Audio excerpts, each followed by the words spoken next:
The USD Coyotes fell 70-14 at the hands of Oklahoma last Saturday, who was one of the best teams in the country. Despite the outcome, the Yotes are looking to learn from their mistakes. Well, some good, some bad.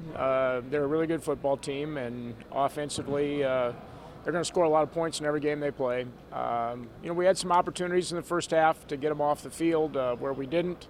Ultimately, it's about the mistakes we made in that game. Obviously, when you're playing teams that are that high caliber, they're going to exploit those mistakes to, the maximum ability. They're going to score touchdowns, but ultimately, it's about the defense executing at the level we know we're capable of.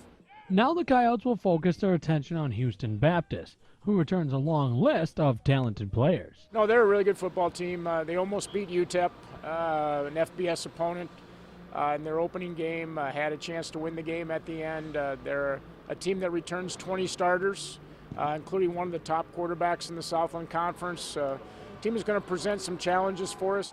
The Coyote offense is averaging less than 16 points per game this season, and USD will need to score more points if they want to beat the Huskies.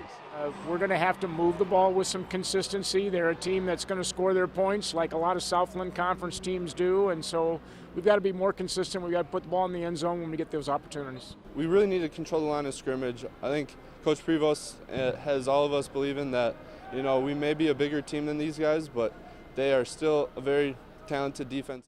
Houston Baptist will present some problems for the Coyotes, but USD is setting their focus on themselves and being more consistent as a team. You look at the Oklahoma game, there are lots of series where we played well, but we didn't do that on a consistent basis. And so one of the things we've got to do is we've got to be more consistent with our execution defensively.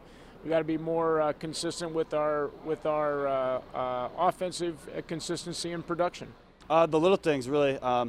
You saw against Oklahoma, those just fundamental things that if you don't do well, you're going to miss tackles or you're going to miss a coverage or not be able to get in your gap. So really the fundamental things we're focusing on this week. The Coyotes are looking for their first win of the season, and USD is ready to get that win on their home turf. Yeah, it's great to be back home in the Dome. Tough road trip last week to one of the real meccas of college football, but this is a great home field advantage. We're going to take advantage of that this week. It's going to be awesome. There's no place like playing in Vermilion, South Dakota, in my opinion. So, this crowd, this electricity in Vermilion on Saturdays, home games, it's unmatched. So, we're really excited to be back here in the Dome. The Coyotes will host Houston Baptist on Saturday. Kickoff is set for 2 o'clock. In Vermilion with this KELOLAND.com original, I'm Grant Sweeter.